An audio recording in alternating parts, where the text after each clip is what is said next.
You can start whenever. I'm Okay. surfing All right. for that app.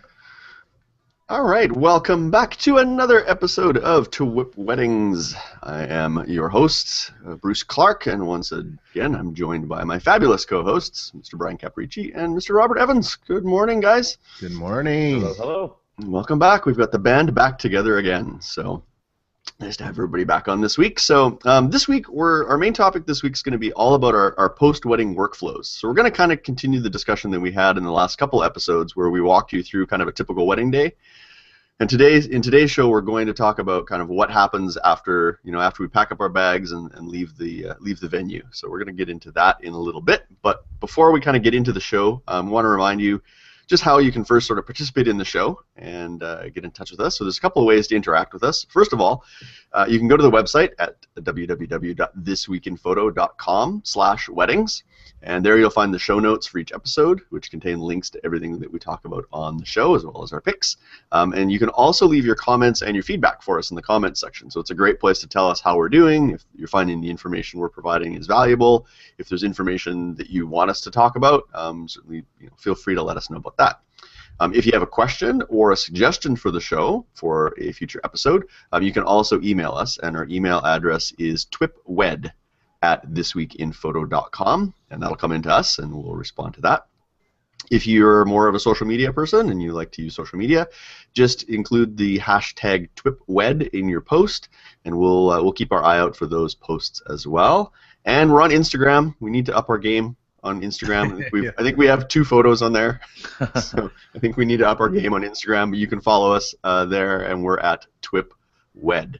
So a bunch of ways to get in touch with us and interact with the show. So we want to definitely hear from you and get your feedback.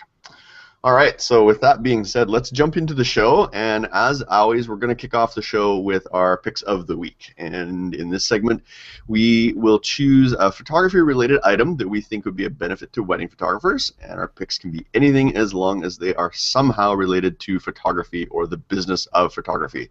So, Mr. Evans, I'm going to throw it over to you first, sir. What is your pick of the week? So my pick of the week is a new app out on the market. Of course, there's a new app out every day, but it's definitely photography related, and I think it's really interesting. This app is called Snapshots, and it's could be used for any event, but the guys who created this app, are starting with wedding photographers in the wedding industry, and basically, as the professional photographer, you can upload your images to this app. So, it's a little bit like Instagram, but it does something different. And you can, especially for you Sony shooters, all my Sony shooters who have Wi-Fi in your camera, or anybody else who has Wi-Fi in your camera, you just upload, Wi-Fi the image from your camera, upload it, via the app, as well as then the guests can upload pictures that they're taking, so it's kind of like a share. Now, when I first heard about this, I was like, oh no. But then when I really realized the concept of it, they do a really good job at branding you as the professional photographer, and then the guests, images go up. And it's just a way for you to reach more people, to collaborate with the guests. The bride and groom can buy, or people can buy images through Bay Photo, but only your images, only the professional photographer's images. And it's really easy to spread it around. It's just through a text, and you invite someone right to the event, so it can spread like wildfire through your event while you're actually shooting. And it's just a really interesting concept. And they have another feature that will come soon, where you can actually tag vendors in it and give them credit, and and the vendors could join too. They're going to open it up to anybody who actually wants to have an account. But it could be interesting, like in real time, you could be shooting your event, taking pictures of detail, tagging the florist, and if the florist had the application, and they have like a board on their site similar to like a Pinterest board, it could be going live right to their site, like right as you're doing it. So there's some really great ideas that they have, which I've helped them with a little bit. Especially the vendor networking one, because I think that's really important for all of us. And I really, really like the concept that it's coming along. It's up to us as the photographer.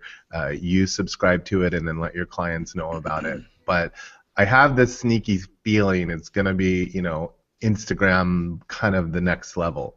But in the future, or even now, it could be used for any event, sporting events, birthday parties, bar and bat mitzvahs, you name it. But I think it's a real interesting concept. So, download the app on the App Store at Apple or whatever device you use, and it's snapshots.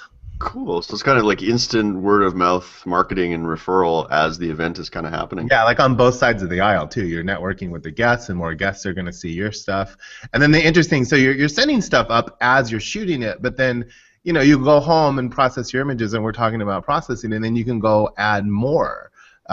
So everybody who's subscribed at the event's going to see them as you add to them. So you pick. I don't think it's to put every single image you want up there, but you pick your best 50, your details that you're going to market to, put your best foot forward, and then the guests are going to get notifications like, hey, there's more images up, a day or two later. And then maybe going into the event, you already have it preloaded with some engagement shoots and images like that. That's cool, because I've seen a lot of guests. A trend in weddings the last couple of years has been to have a hashtag on Instagram, and then they have a slide, like just a slide thing running at the wedding that has the feed of all that hashtag kind of running through, which can be good, and it can also be dangerous, right? As well, if somebody gets a hold of that hashtag and doesn't filter what's going on the screen. What kind of like the new bride and groom? Yeah, exactly. Yeah. So what's kind of cost? What's their pricing model? What's it?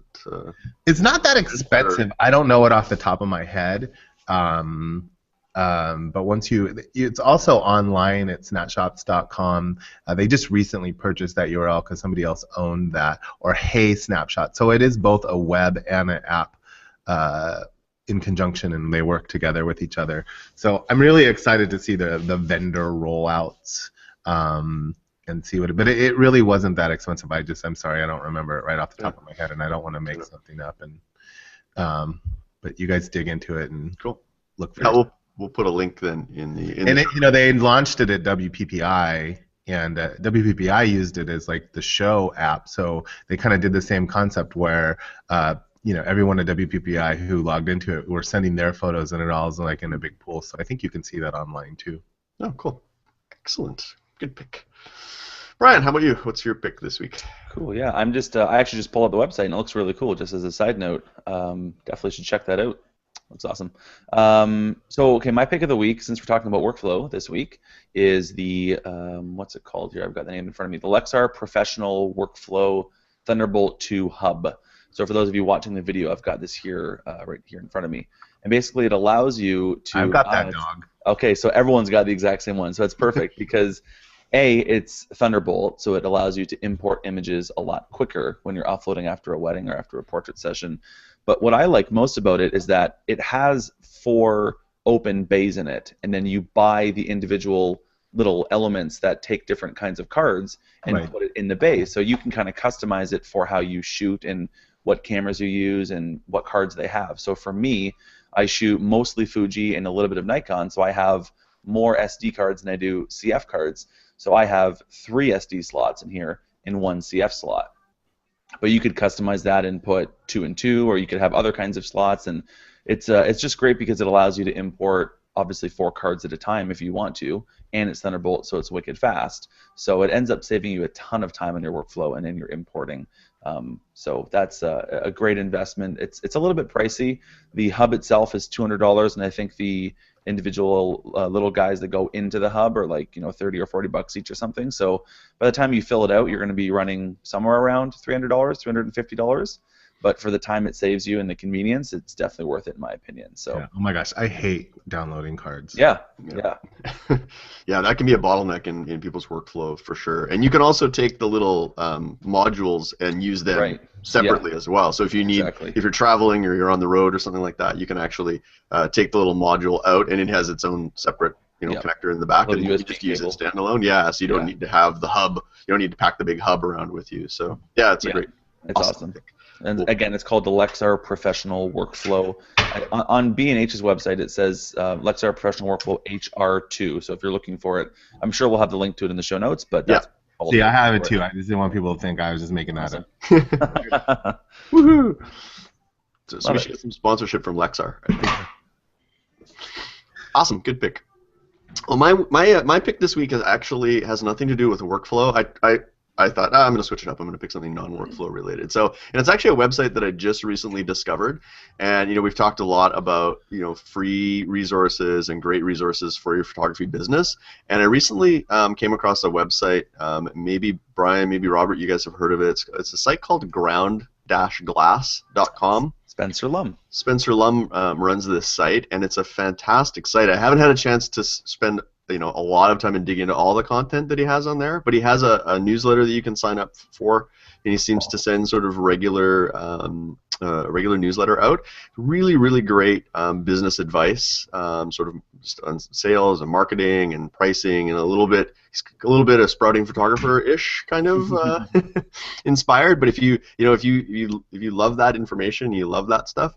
Ground Glass seems like a really good resource for that as well. Of course, sprouting photographer would be my first choice, but and then I would visit. No, Ground it's Glass, just as a side note there, Bruce, not to hijack it, but Spencer is like an incredible writer. He's an amazing speaker. He's a good friend of mine, and I can't recommend Ground Glass enough. Like, his resource over there is incredible. And actually, one of my favorite pieces that he's ever put out is actually a video that he made.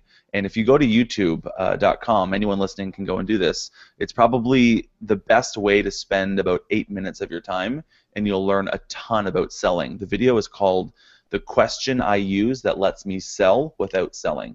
So for any photographers that don't like selling, this video that Spencer made, it was made about a year ago, but it's got a ton of views, and it's an amazing piece of education for those that want to be able to sell more in their business, but they're afraid of being salesy. So sorry to hijack, Bruce, but I totally agree with everything. Spencer's education is incredible. Yeah, it's really good. Like I said, I just discovered it a couple of weeks ago, so I haven't had a chance to dig in. So thanks for that link. I'll check it out, and we'll put a link to it in the show notes as well, so you can check it out. So more great resources for photographers. It's endless, right? There's no end to the great resources that are out there online. So maybe we should see if we can get Spencer on the show at one point. Totally. He'd come on, no problem. Yeah, that'd be awesome. Good stuff. All right, so next we're going to move into our listener question segment, and each week we're going to choose a listener question to answer on the show. And this week we have a question from Rhiannon. Rhiannon would like to know, how do you tell clients nicely that you'd rather keep your communication via email so that you can keep it all orderly and in one place than through text message? I get so many of my clients who say, "Can we text instead?" And I'd honestly rather not, without coming across as snobby or high maintenance. And this, I think, probably is a problem more people deal with. I know it can be an issue in terms of just keeping stuff all coordinated. You've got text messages, and you've got Facebook messages, and you've got Twitter messages, and you've got email messages, and how do you keep it all clear? So kind of setting some ground rules and setting some boundaries with your clients in terms of how you prefer communication. Robert, let's start with you. What would your suggestions be for Rhiannon? Yeah, that's always a dilemma. First of all, I don't like my clients to necessarily have my personal phone number so that they can text me. I do use a phone service that allows me to do that. So it's called Ringcentral, and it's basically a cloud-based phone system. And I have a number that I actually put on my site, on my contact page that says, text me. And every once in a while people do that off the contact form. But I don't, and I have one or two clients that do have my phone number and that do text me. I prefer it not be that way. So to answer her question, I kind of agree with her. We have to set boundaries in our business because the question is, do you want to run your business or do you want to let your business run you? So I think maybe how I would deal with it when it happens is if the client texts me and I realized who it was, maybe I reply with an email saying, "Hey Lisa, I got your text, but that's my personal phone number and I prefer to communicate business-wise over email. Or let's jump on the phone." You've heard me talk about this before on the show. I prefer to talk on the phone 9 out of 10 times. Maybe I'm a little bit old school, but you get so much more done. Again, nothing infuriates me more than when a client wants to set up an appointment for an engagement shoot. Let's say, are you available this date? You email back, "No, I can't do it. I have a wedding that weekend." How about, it's like, can we just jump on the phone? Or even like having to actually set a phone appointment, set an appointment to actually talk on the phone today drives me nuts, because we used to be able to just pick up the phone and call each other. Yeah. But I would suggest to her, just, run her business. Just politely tell the client, like, this is my personal number.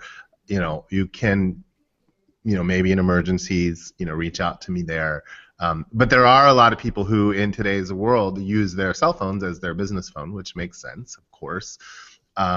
So if you do that, then I think you do open yourself up to allowing your clients to do that. So you might want to think about, actually getting a business line, that could forward to your phone number, or like I said, I use that company Ringcentral, which is really great and it's fairly inexpensive. And then I do have an office phone, but it also has a app that goes on my computer and on my phone, and I can call people that way, and it's all voice over IP, so you're still using your cell phone without using your personal number. Yep. Bryan, how about you? Anything to add to advice for Rhiannon? Yeah, I mean, I would echo the exact same idea that Robert had mentioned. I don't believe that texting is a great professional form of communication. I feel like it puts you in a very reactionary mode, because text messaging is very much real time. And when you start to, I say quote unquote train your clients that that's how you're able to be reached, that puts you in constant, putting out fire mode. So you're going to not get as much done. You're going to be less productive. You'll be working around the clock because they'll be texting you whenever. So I think it's important to set those expectations with your clients that that's not the best way to get in touch with you. And whenever I think of anything like this, I always try and double back and say, like, what's in it for them? Like, what's the justification? Because I would never want to be like, well, it's my policy that I'm not available on via text message. Like, that's not a great way to have a relationship with your clients. And so instead, if you can frame it in a way that's like, hey, listen, I get a ton of emails, a ton of messages, a ton of phone calls all the time, and the best way for me to stay on top of it for you so I don't miss anything is to keep it in an inbox in my email. So if you don't mind, could you just send me a quick email about this, and that way I don't forget it and I don't leave you behind on something. And so if you frame it in a way that is like a benefit to them, where it's like you're not saying it because you don't want them to bug you on your cell phone, you're saying it because you want to make sure you actually get back to them. So I think framing it that way makes it more benefit-based for the client. Yeah, agreed. Yeah, agreed. And it's nice also, I think, like, I know the phone is definitely like an efficient way to do it, but I think in terms of having something to track, an email is nice, because you can have something that you can like refer back to. Sometimes it's tough with a phone call, because it might call you, or you might talk to them at a time where you forget to note it down, and then so sometimes email, I think, although it's not the most efficient way, I think it's good in a sense that you have something to track. Right, so anytime I get any piece of correspondence from a client, I use Gmail, and then everything all the communications for that client gets labeled as soon as it comes in. I just have smart labels, and then they labels it automatically, so I can keep track of all the correspondence that's happening. But yeah, you're right. You have to kind of train them kind of from the outset that that's how you do it. Obviously, on the wedding day, that's a different story. Like, they're going to be texting on the wedding day because you're, where are you? Are you ready? Like those kinds of things. So we don't mind it so much on the actual wedding day itself, because that's the most... Well, and the interesting thing about that is that might be your out. That might be an excuse. Like, you could say, hey, listen, I'm going to give you my cell phone number so that we can talk on the wedding day, but if you don't mind, between now and the wedding day, let's keep our conversations either over the phone or via email, and that way I don't lose track of things for you. Yeah. But I'll give you my cell phone number, and that way you can get a hold of me on the wedding day. So that might be a good way to bring that up in a conversation. Yeah, for sure. Right. Excellent. Good advice. Hopefully that helps Rhiannon with her texting dilemma. So, all right. So let's get into our main discussion this week. And so on the past couple episodes, we kind of walked you through how we approach a typical wedding day. So we kind of walked you through kind of from start to finish what a typical wedding day looks like for us, what gear we bring with us, kind of and some tips and tricks around how we handle things like family formals and bridal portraits and things like that. So what we wanted to do this week was we wanted to kind of continue that discussion and sort of pick it up from, after we pack up our bags and, leave the reception for the day, kind of what does our post-wedding workflow look like? And we're going to talk about a few different kind of situations and scenarios as well, because again, not every wedding is the same, and not every weekend is the same. So we're going to talk about a few different instances and sort of how we handle different situations that come up. So I'm going to throw it out maybe to Bryan to start. So kind of once the the band is playing and you've packed up your bags and you're headed home after the reception, kind of what are the first steps you take? Kind of once the wedding day is done, where do you go next? So for me, and I know that I wasn't able to make the one where we recorded for the reception, so I'll back up to that because that's a big part of what I do in my post processing. Is I actually do always for every wedding a same day slideshow. So I have my laptop with me at the reception that I'm offloading images on and doing some selections for the same day slideshow during cocktail hour. So I actually like to get the images that I shoot between that time that I offload and then the time that I leave. I want to get those offloaded on my laptop right then and there at the reception. Basically meaning I want to leave the reception with everything already backed up and offloaded onto a computer. That's important for me, both for peace of mind and just to have the backup, but also because I'll get my assistant to do that while I'm packing up my lights and getting everything all back into my bag and everything. And that way when I come home from the reception or on the Monday that I want to get working on it, all the images are already offloaded.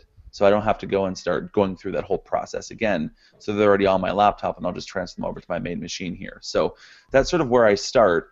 And I'm fairly particular about keeping really structured systems in my business and everything that I do. I think that we've talked about this quite a bit at length in the show already. But for me, if I'm shooting a wedding on Saturday, the Monday morning that follows is my time to work on that wedding and get it all finished up and get it out the door. I sort of have this goal here in my studio that the wedding is finished up, like every wedding is finished up before the next wedding happens. And that way I'm never having this backlog of 15 weddings to edit and feeling overwhelmed or having to all of a sudden put out fires like that. So I start working on it first thing Monday morning. Excellent. Good work habit. Very good work habit. That's awesome. See, and I pictured you, Bryan, that you'd have just like a scattered desktop of just folders everywhere. For those watching the video right now, you can see that you can see my office, and for me, this is messy. Yeah. Robert, how about you? What's your workflow look like? Kind of right, once the reception is done, are you doing your offloading and your backing up before you leave the reception, or? I do not do that, but before I start, I have to commend Bryan in that I really like that. Whether he gets it done that Monday, which I think for a lot of photographers, their mouths are sitting hanging open right now, going, "Whoa!" But I hear in today's, I hear that there's so many photographers that deliver in 6 to 8 weeks. Yeah. Like these outrageous times. Like I challenge all of you to deliver in 2 to 3 weeks at least. That's long enough for your clients to build some anticipation but this 4 to 6 to 10 to stuff I hear, like that's just outrageous in my opinion. And everybody does a different amount of weddings, and I get it. But so my workflow again, I deliver in 2 to 3 weeks. I'll come home from an event, and as you know, I travel quite a bit, so I might be working on airplanes or whatever I'm doing. But my first thing, of course, is to download the media, get that on there. I use to edit my job or to cull my images, I use Photo Mechanic because it's quick. Same with me. Brings in all the raw files. So I go through and I edit in, meaning I tag what I like, not what I don't like. This is an it's not that new, obviously, but I used to do it the other way, where I tagged everything red that I didn't want, and then I was left with all the good ones, and then somebody told me this, and I was like, because mathematically it makes sense. If you shoot 3,000 images, maybe between you and your second shooter, and you tag 1,000, it's going to take you a shorter time to tag 1,000 that you like than it is to 2,000 that you don't like. So that I do it that way.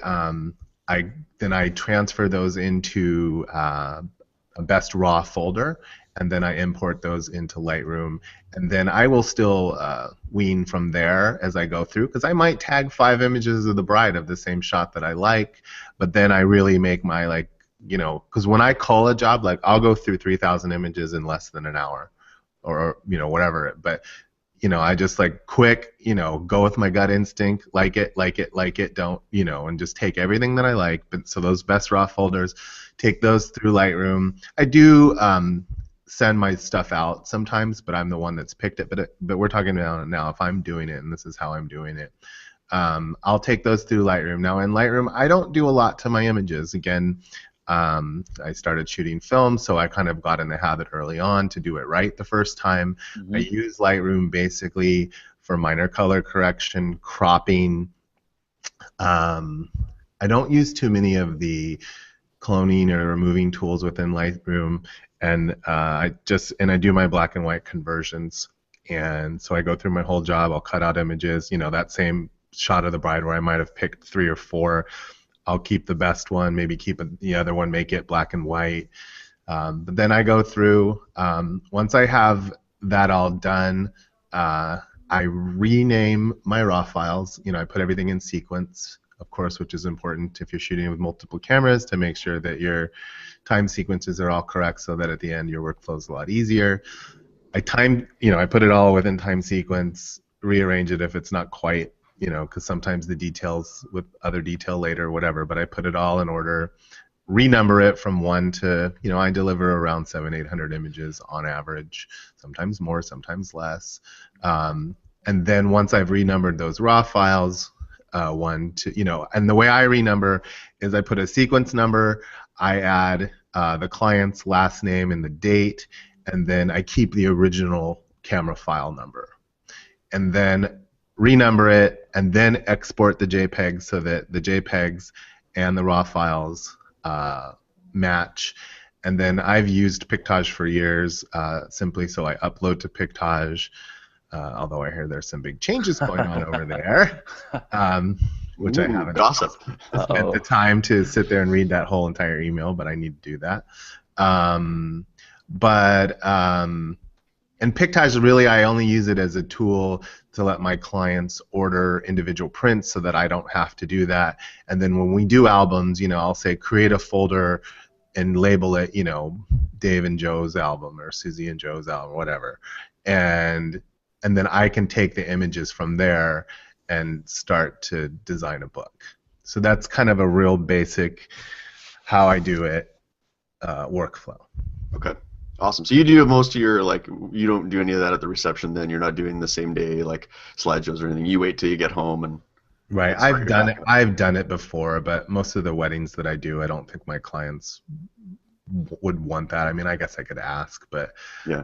And if I were to do that, I think, and this is no slight on anybody that does it, I'd want to do it in a grand fashion. I'd want a big screen and rear project, and have it be impressive. And I mean, I have done it in the past where I've done maybe what Bryan said, and I put some, got them on my laptop, slideshop, go and sit it on the bar, and people really love it. They really react well to it, and you have an assistant there and hand out some cards and get some good referrals. It does work wonders. But a lot of times I don't have the time at my jobs. If my client requested it, I would do it. But yeah, cool. Well, I know for us, a lot of our post-production actually starts in pre-production and before we even start shooting the wedding, and that's time syncing our cameras. So we make sure that before we start shooting, that all of our cameras are time synced, so that when it does come time to start sorting and culling and doing all of that, everything's already nicely organized. We don't have to worry about time shifting cameras, because we've had it happen before where we just get busy and we forget, and then we get to the downloading and the culling, and then it's this camera was out. I mean, it's not hard to change. It's pretty quick to change the time on them if you need to, but it's an extra step. So anytime you can eliminate any kind of an extra step in your workflow, it's going to save you time and just cut down on time. So I guess our workflow, it's fairly similar to Robert, in that as soon as we get home for the evening, I'll load up all the cards in the Lexar hub and get them copying. And I'm really anal about backups. I don't know if I'm just paranoid or what, but I'm just deathly afraid of ever losing a client image. So we have it's probably more than we need, but basically it goes, it gets into the Lexar hub. I copy those to a sort of a working drive, a working folder that we have for each job. But then I also use an app on our computer called ChronoSync, and it's set to automatically duplicate those folders onto our Drobo, which in itself is a redundant storage system because it has multiple drive bays in it. And then I'm also running an online backup solution that's going to a site called CrashPlan, and that's running sort of constantly in the background. So between those three things happening, by the time we go to sleep at night, their files are in at least 2 places, and hopefully, depending on if CrashPlan and the cloud backup is caught up, usually by the time we wake up in the morning, the online backup has happened as well. So by the time we wake up in the morning, the client's files are safely protected in at least 3 locations, and then obviously we still have the cards. And I'm usually so paranoid that I usually pull the cards and have them on my nightstand. So worst case scenario, if there was a fire broke out that night in our house, I could grab the cards and the dog and the wife, and not in that order. I was going to say, in that order? Or? Not in that order, no. Oh, honey, I forgot the dog. Oh, I have the cards. I have the cards. So, so I'm probably like the worst paranoid scenario, but I really think, I just couldn't imagine a situation of losing clients' files. Yeah. And then obviously those cards, I don't touch those cards until I know that everything is backed up in multiple places. And then I take it one step further, and we have an external drive that we also copy to, and that goes back to the studio, but that happens sort of through the week. So it's not an immediate thing, because we have to bring the drive and take it there and stuff. So, okay. But that's just another redundant off-site storage in case we ever need it. Because the cloud storage is, while it's great, from a large wedding job, it could take quite a while to download that volume. So it's nice to have that local off-site storage as well. So I probably take it further than I need to in terms of the redundancy. I'm the same way though, Bruce. I don't want to mess around with that stuff. I've heard way too many stories of photographers end up losing files or corrupt cards or overwriting cards before they're offloaded. I feel like there's too many photographers that are too loose with that stuff. Yeah. And until you end up in that nightmare situation where you lose a card or you lose files or you have to deliver that news to a bride, believe me, guys, you do not want to be there. Like, how's the saying go? An ounce of prevention is worth a something like that. Yeah. Benjamin Franklin, right? Yeah, something like that, right? I don't know the saying, but I know who said it. So, yeah. So I'm with the backup thing. I can share what I do because I do it a little bit differently, Bruce. But if those who are listening are interested in another way of going about it, I can share what I do. I have in studio, it's an 8-bay Thunderbolt enclosure. It's made by a company called Areca, A-R-E-C-A. And if you go to macsales.com and just search for Areca, you can find it there. It's a little bit pricey. I've never heard of that one. But what it is it's actually made to be a RAID storage device, but I don't use it as that. I use it in what's called JBOD mode, which means just a bunch of disks. So it actually, whenever I put a hard drive in it, and then it mounts to my computer as 8 different hard drives. Oh, so okay. What I do is I use a program called Sync Pro, and that's Sync with a K.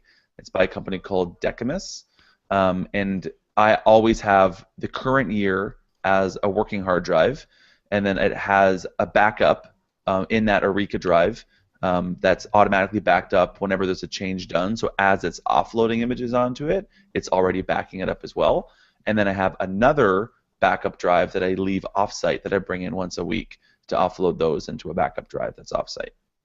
Awesome. So I use that, and I use, like I said, the program called Sync Pro, so it's all automatic, which is really nice.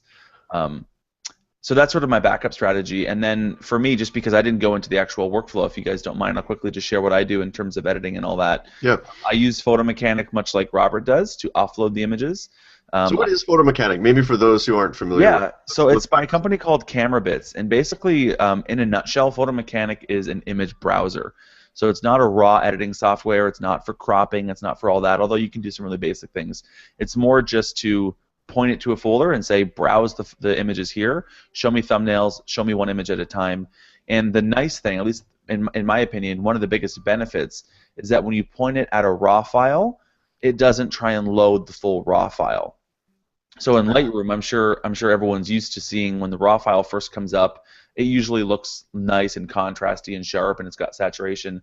And then after a second or two, depending on how quick your machine is, it like jumps back and it looks flat, it looks dull and all that. And that's because when Lightroom first opens up that raw file, it shows you the embedded preview, which has all your JPEG settings applied to it. But then once it loads the full raw file, it goes back to that duller, more neutral version of it. So that takes a little bit of time. So if you were to do all your culling in Lightroom, it would take a while because every single image you're waiting on that step back.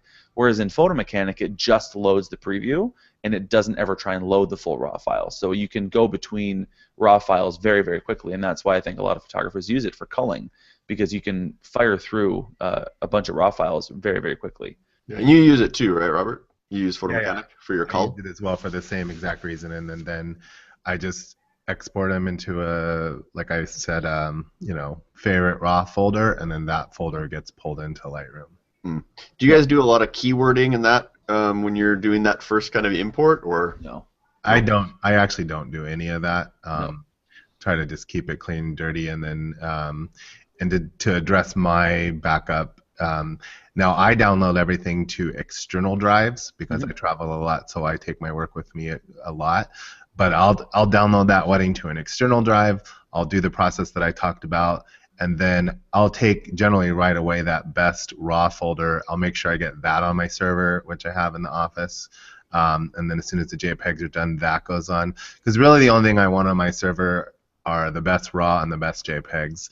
And then everything else, once that hard drive fills up, I just shelve it. And so now I do have a backup of actually everything that I took, on that one hard drive.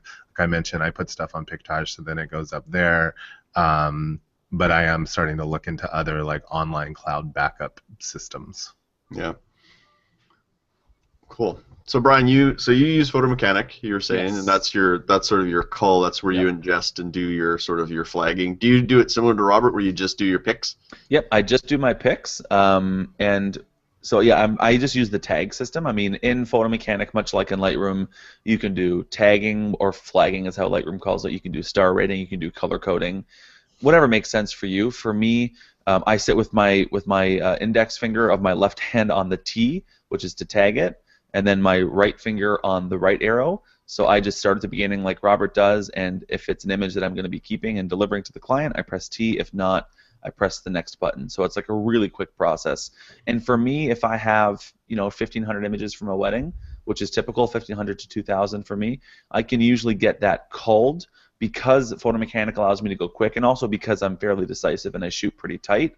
I can usually get that culled in about half an hour for me. And then from there, I just, instead of copying them out, I actually then just go and sort the view to only show me the tagged images, and then I just drag those ones into Lightroom. Okay. And for me, one of the biggest things, I mean, I'm usually, how I said I like to do this on Monday morning. For me, the longest part of the entire process is the importing and actually generating the previews in Lightroom. I usually cull in about half an hour, and then I usually am done in Lightroom in about half an hour. But I'll share a little tip that allows me to do that. Well, a couple of things. Number one, like Robert, I get it right in the camera. So I'm a very tight shooter, and I'm very intentional when I shoot about making sure exposure is right, white balance is right. I use Kelvin white balance when I shoot, so I actually get it right in the camera. And I'm very specific about exposure and all that. So I have it right to begin with, but then I use develop presets in Lightroom. So any image that comes in from different cameras have different presets automatically applied to them. There's all kinds of tutorials online on how to do that, so I'm not going to walk into the details of that, but it allows me to get the image starting on the right foot. So it gives it a bit of the saturation adjustment that I like, the curves adjustment that I like, the vignette adjustment that I like, all of those kinds of things, so that it starts off looking really good. It almost starts off looking like the JPEGs that I shot in the camera in the first place. And so for me, I don't, like, my image style is very clean and simple and crisp, and so I really don't need to go in and do anything more to the images unless my exposure is a little bit off or my white balance is a little bit off. And so for me, that's why I said literally the longest part of the process is importing them. I let Lightroom attach that default setting to it, and then from there I just do like a quick look over in thumbnail view and see if anything needs to be adjusted for white balance or exposure, and if not, I move them around like Robert does, get all the detail shots together, get everything all together, rename them, and export. So I'm usually done my Monday morning routine by about 10:30. And at that point, I've now got finished JPEGs or proofed JPEGs ready. I copy them over to my USB key for the client and go from there. Right.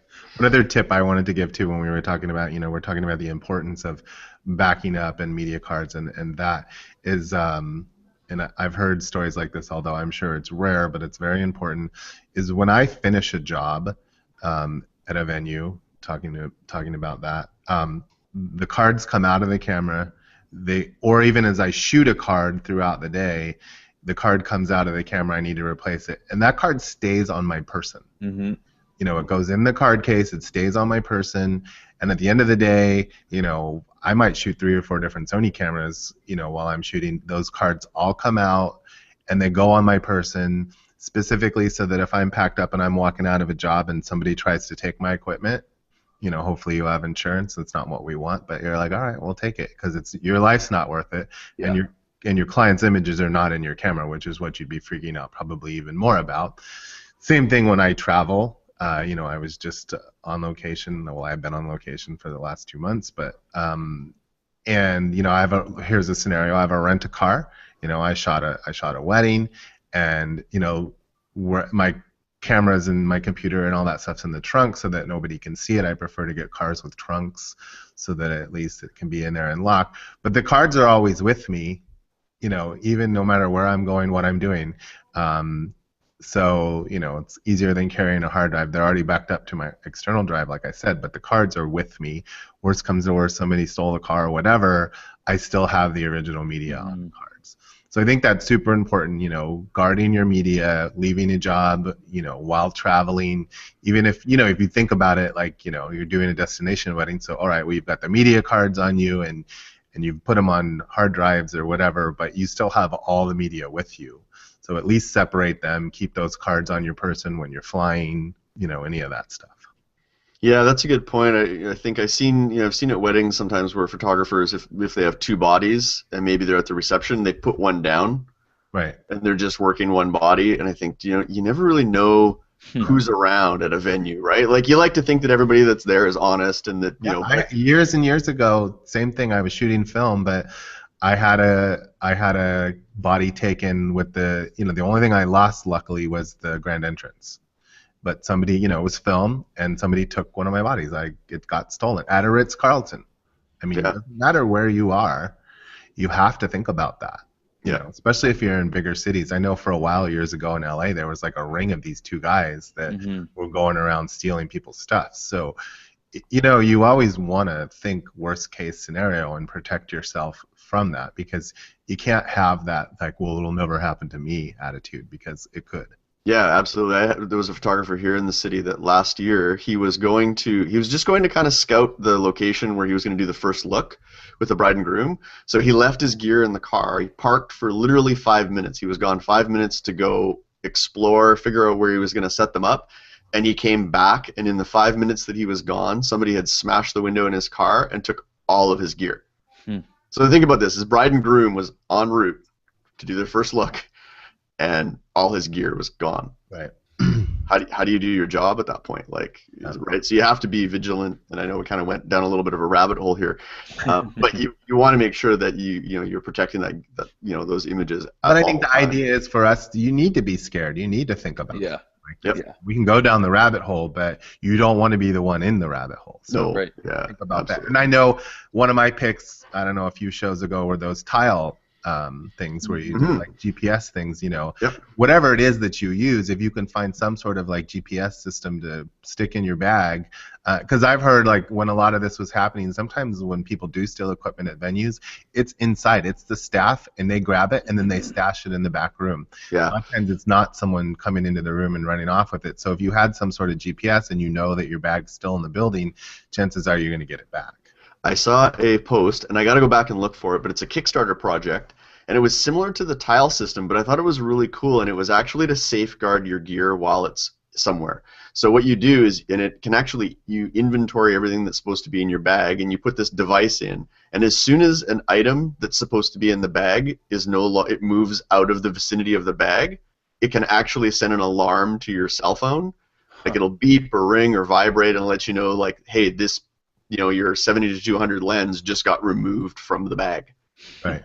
and you would know instantly. So it's this Kickstarter project. Now you can set it into like working mode so that if you are working and taking stuff in and out of your bag, it won't go off. But if Every time you you're switch a lens, it yeah, beeps this at is you. right. But I thought it was pretty cool. But also you can put it in a travel mode, and same thing. So if your bag is being transported or whatever, it'll alert you if something is removed or moved from the bag. So it Very cool. uses something where you attach like a little, I forget how it works, but it's something sort of an embedded RFID thing that goes somehow into the piece of equipment, and then it has a tracker that you put in the bag, and then it knows, right? So you can hide the tracker somewhere in your bag, and then this thing would alert you on your phone, or maybe on your Apple Watch when it comes out, and lets you know that piece of equipment has been moved or removed. So I thought that was pretty interesting. I think it was called, it's like Vigilante or something like that. It was something, I'd have to look for it, but it was like a Kickstarter project that I saw just recently. So, but yeah, backing up and safeguarding your images, I think is so critical and so important. What's your advice for people that maybe aren't as, like, because it sounds like everybody here is fairly tech savvy when it comes to, you know, their computers and your backup systems. What's some advice that you can give to photographers that maybe aren't so tech savvy, that don't know their way necessarily around computers? Because I have, you know, a lot of friends that just, they're not particularly computer literate, and when you talk about RAID and redundant storage, their head explodes and they just don't know where to go. Brian, do you have any? Well, yeah, I mean, so for me, like, my solution is not very tech savvy. Like, it's literally, you get the bay, like, it's not RAID, it's nothing. You get the bay, you buy hard drives, you put it in, you use the program, it automatically does it all. My suggestion would be, there is no shortcut for things like this. Just like you wouldn't go and try and shoot a wedding if you didn't know how your camera equipment worked. Figure this stuff out. If you can't figure it out or you're not technical, hire someone to help you. Don't cut corners. Don't try and look for the easy way out, because that's the sure way for failure in this industry. It'd be the same thing if someone was saying, well, I don't know how to build my own website, so what should I do? Should I get like a Wix account? It's like, no, go hire a web designer and build a good website, you know. Yeah. And so my advice would be the same for this. It's like, if you're not tech savvy and you don't get this whole hard drive backup, that whole thing, then, I mean, there's tons of resources out there that will help you with it. In fact, what I would recommend very specifically is a website called photographyconcentrate.com. Yep. They actually have a backup or die guide, which walks you through setting up all this stuff. Like, it's very visual. It shows diagrams. It's like amazing. Yeah, Rob and Lauren are friends of ours. Yeah, So, they're incredible. They're great teachers. And they have a great resource over at photographyconcentrate.com. So if you don't get it, if you're not technical, if you're not into the hard drive, RAID, techie things like we are, then either figure it out or hire someone that can help you do it, or learn it yourself. Yeah, I think the best rule of thumb to learn is the 3-2-1 rule. You want to have 3 copies, two different locations, and one of those locations needs to be off-site. And that's your best way to protect yourself. So, you know, that's a way that, you know, because if your house burns down or you get broken into, hard drives will fail. That's just a rule. That's just a law. Like, a hard drive will fail. They're not going to last forever. It's not if, it's when. Yeah, exactly. They always will fail. So you don't want to have all your eggs in one basket, because if that basket implodes, then you're going to lose everything. So you want to make sure that you've got multiple copies. It's got to be on multiple hard drives, and then you got to have something that's off-site, that's not in the same place. Mm-hmm. Because again, if your house burns down or somebody breaks in and steals your computer, then you're kind of dead in the water. So you want to make sure you have that off-site backup. There's a lot of great online storage solutions. We've mentioned a couple here on the show. I noticed that Amazon just last week announced, if you're an Amazon Prime member, yeah, I got that email. They have you get free unlimited online photo storage. If you're not an Amazon Prime, you can now get it for $12 a year. Holy cow. So unlimited, and that's photos. If you want unlimited everything, videos, documents, photos, everything, it's $59 a year for Amazon. That's unlimited. Well, good money spent. So are they basically going after Dropbox and Google Drive? Is that the idea? Yep. Wow. Yep. So $12 a year for unlimited storage, and that could be raw files, JPEGs. You know. They're gonna bite their tongue. They're gonna wish they didn't say unlimited when a bunch of photographers hear about this. We're throwing up like 3 terabytes a year. Yeah. Well, I think they bank on the fact that I would say we're kind of extreme cases, right? Like, I think photographers are extreme cases. That's what I mean. Yeah. It's sort of like the 500-pound man that goes to the buffet. Right. Like there's only going to be a few of those. Most of the people aren't going to use everything that they can eat, right? So I think they bank on that, right? They're gonna lose some money probably on photographers, but they're gonna make money off of those that just have a few Yeah. photos to put up there. Like I use a service called Crash Plan, and Mhm. it's about $60 a year, and it's unlimited storage for $60 a year. It's a no-brainer to have it. The big problem with online storage usually though is just the capacity and the bandwidth to Yeah. get it uploaded onto the site. I mean, we're Yeah. talking terabytes of data here. Can take, sometimes it can never, the hamster wheel can't turn fast enough to catch up. So that can be the issue with your offsite, online. One other thing I'd like to throw in there too, we're talking about backing and saving on all this stuff, and we want to save it for ourselves. But one of the things that I have in my contract is, most people today, this is obviously a whole other topic, but are giving clients disks, thumb drives, however you're delivering your images to your client. I strongly suggest that once you deliver that you have this in your contract, and or have them sign something separate, like a smaller contract, that once you deliver those images to your client, you are no longer responsible for archiving them. So that in 5 years, they don't come back to you and go, oh, my hard drive failed, and and then they are mad at you or want to try to sue you because you didn't store their images. Now, I want to keep those images for my own reference, and I have them. But to not go on about this, mine basically says that it's in my contract, and I say, once I deliver these files to you via thumb drive when the albums and everything are done, however, I am no longer responsible for storing these images. And if you come back and ask me, it's a minimum of $1,000 for archive and storage. And I've said this before on the show, but I think it's super important. Don't put yourself on the hook because your clients are negligent. Yeah, that's a good point. That's a Right really away, like, make people sign something. If you deliver files to your clients and you're done with them, you're finished with them, and you hand over files, or the second you hand over files, say, I'll always keep, but I'm not liable. Like, get the wording so that there's no recourse. They can come back and try to sue you years later because you don't have their images. Yeah. And you don't have to feel obligated to spend thousands and thousands of dollars storing that stuff for years and years and years if you don't want to. Yeah. And that technology is going to change. So something we actually do is we have a little document that goes along with it and we talk to our clients about backing up an archive. I think Apple is great because they give us a little gift every couple of years of, oh, this format's no longer going to be supported, or we've now added this new USB. So we use that as the perfect example when we talk to our clients and we say, look, yes, today it's a USB thumb drive. 5 years ago, it was a DVD. 10 years ago, it was a floppy disk. Where are those technologies today? And imagine if your images were on a floppy disk. So we always tell them, like, yes, these are your negatives, but at the same time, you need to make sure that you're moving them along as technology moves along. So, I would even take that a step further, though. I would say, like, I do the same thing, and in fact, one of my most successful promo pieces has been a floppy disk with a little blurb on it, because then I handed it at bridal shows. And I've actually done whole programs and whole teachings on that, and I won't go into that, but that's a good way for you to talk about the importance of wedding albums, because you say, listen, technology will go out of style, technology will fail, technology will evolve. Your wedding album today will be the exact same as it is 20 years from now, and you'll be able to enjoy it the exact same way. So that's a great means of conversation to talk about wedding albums. Yeah, absolutely, absolutely. So I think that's something that can be part of the conversation and part of the delivery. I want to switch up just a little bit. I want to talk about maybe some fringe cases or some extreme cases and how you guys kind of handle them. Robert, I want to talk to you a little bit. So you recently shot a wedding, and this is maybe this doesn't happen all the time, but you recently shot a celebrity wedding, and like, was it a day or 2 days afterwards? It was already like front page cover. What's the workflow look like in that, where you have like an extreme turnaround, and how does that work exactly? Tell us about it.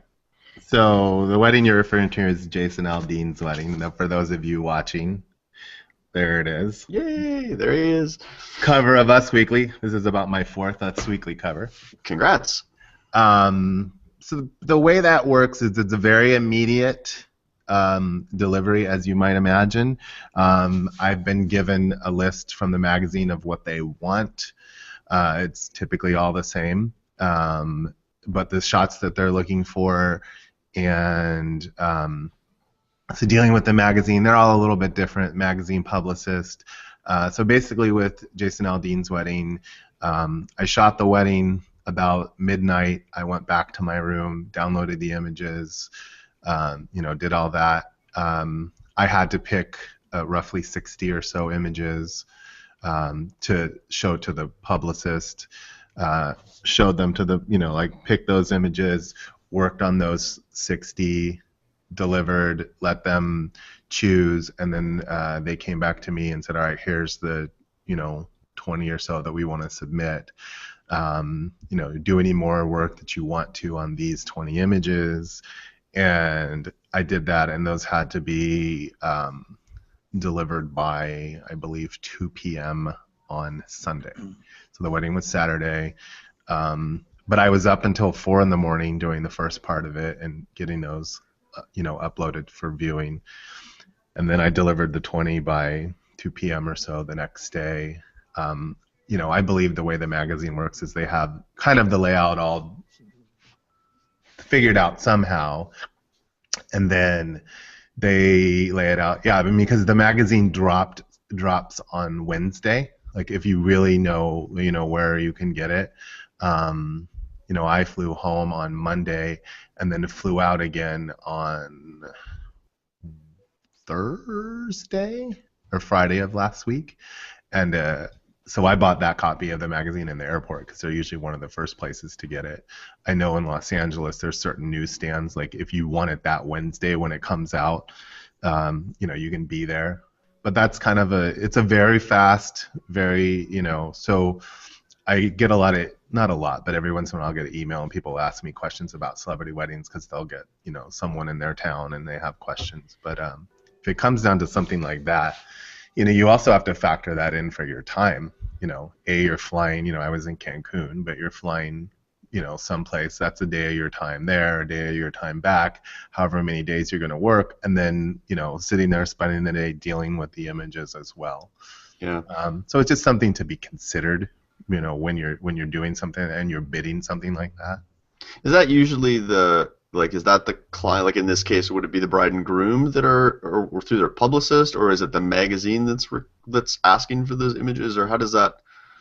It's usually through their management and publicity, and that's who's they were the ones dealing with the magazine. I didn't deal direct, although I have friends and contacts at Us Weekly, but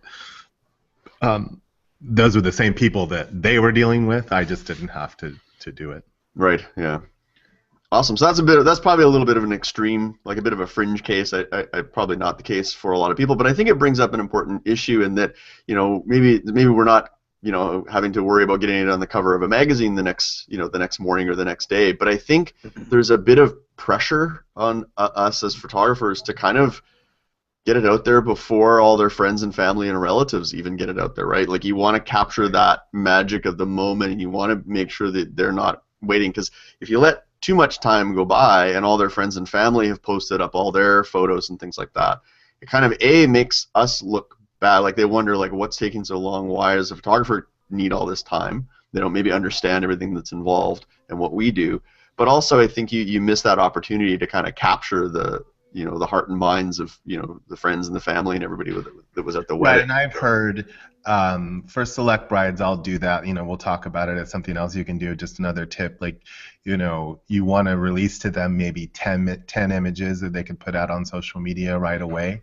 You brand it, put your watermark on it, however you want to do it, make them low-res files and say, here, these are for Facebook or, whatever, and that helps you get, and you pick your favorite 10 or whatever that number is, and you get them put out there, and you put your best foot forward, and you're right. And I've heard my couples say, tell their bridesmaids, don't post, because I don't want, a bunch of images out there. And what you said, is everyone starts posting images from the wedding, and the photographer takes, let's say 6 weeks.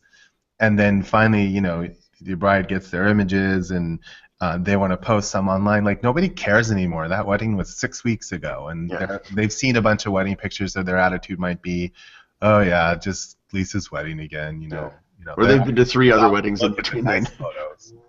Yeah.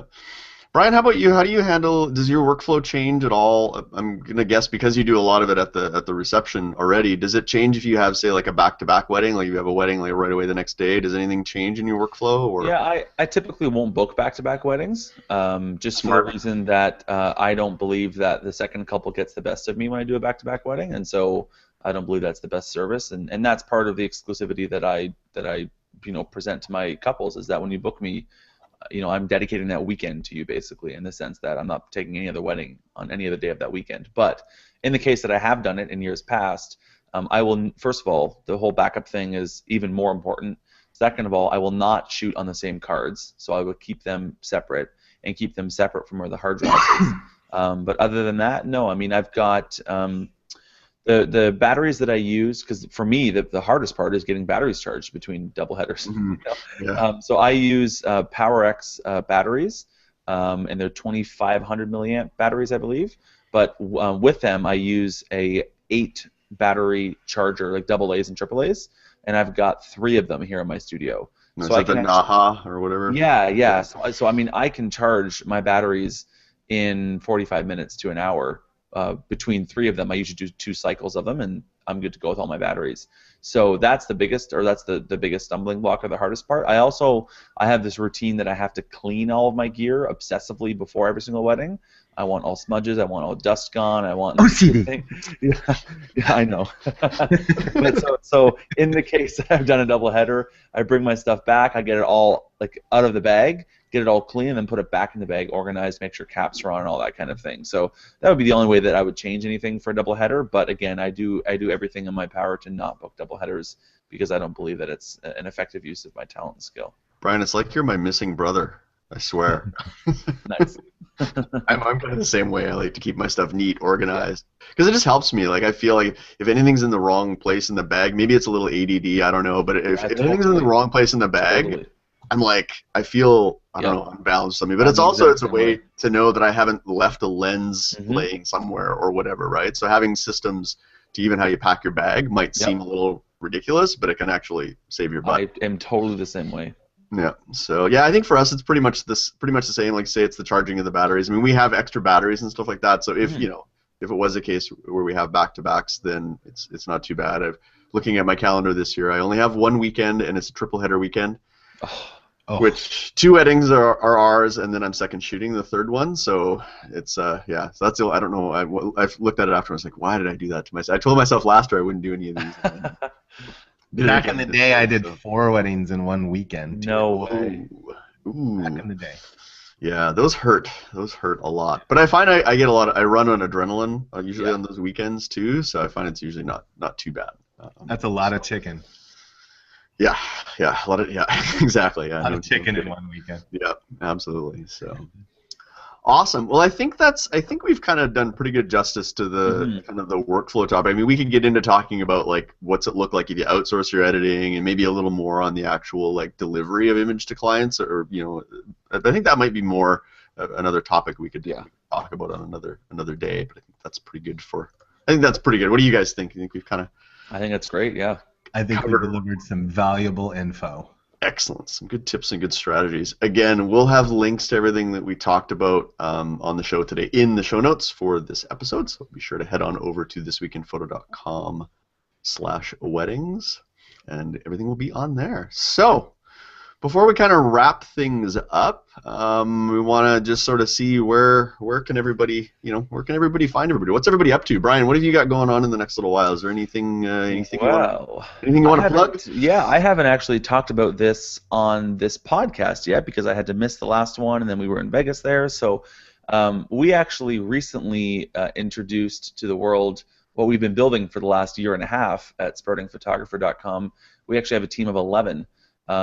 Developers and designers and customer support representatives, all that. We've come out with the first all-in-one business success software for photographers. So the idea was that we wanted to bring together all of the different functions that a photographer needs to use in order to run a successful business. So our software is called Sprout Studio, and what it does is does online galleries for photographers. It does album proofing.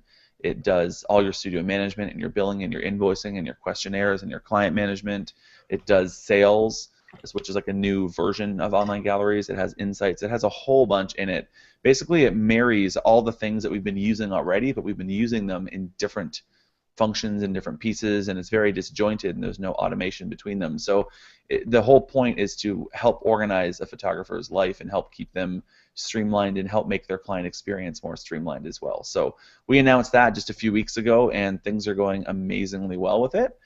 We sold out our founding member program, we sold out our prepay program, and there's a ton of buzz in the industry about it today. I mean, even being down at WPPI the week after we announced it, it was like everyone was talking about it, so it was really exciting for us. So if anyone wants to find out more about that, again, it's called Sprout Studio, and you can find out more information at getsproutstudio.com. Hey, awesome! Congratulations on that. That's, Thank you. Good stuff. Good stuff. And Mr. Evans, what have you got going on? Where can people find you other than on the cover of Us? Well, not you, but your work on the cover of Us Weekly. Where I else think if can I you... was on the cover of Us Weekly, they wouldn't sell as many copies. What have I been up to? Well, since we did the last podcast, I've done 3 jobs, 2 weddings, and a bat mitzvah.